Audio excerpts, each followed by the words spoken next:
અબડાસા તાલુકાના બાલાપર બુર્દરો ડેમનું અગાઉ થયેલા કામમાં ભ્રષ્ટાચારના આક્ષેપ કે પેચિંગની અંદર પણ અહીંયાથી પથ્થર કાઢી અને સામે સાઈડમાં રાખેલા છે। બાલાપર બુર્દરો ડેમનું જે અગાઉ કરોડો રૂપિયાનું જે કામ થયું છે તેમાં લાખો રૂપિયાનો ભ્રષ્ટાચાર થયો હોવાનો આક્ષેપ કરાયો છે।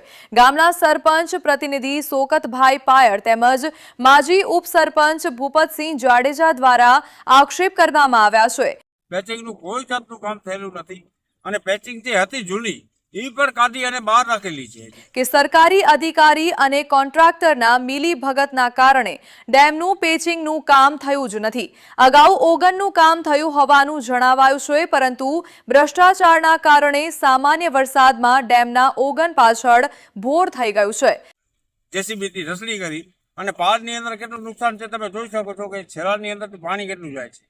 ગ્રામજનો દ્વારા તેમજ બીટા સરપંચ શ્રી દ્વારા અગાઉ વારંવાર સરકારને રજૂઆતો કરવામાં આવી હોવા છતાં હજુ સુધી કામ શરૂ કરવામાં આવ્યું નથી।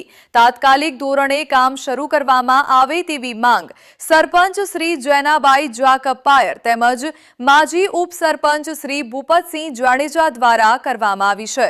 Story by Rameshbhai Bhanushali, Naliya, Abdasa, Kutch. પાછું ચોમાસાની અંદર કેવી પોઝિશન થશે અમને વિચારતા પણ ડર લાગે છે। કાલે ઉઠી કરીને આ ડેમની અંદર કોઈ પણ જાતનું નુકસાન થઈ શકે છે।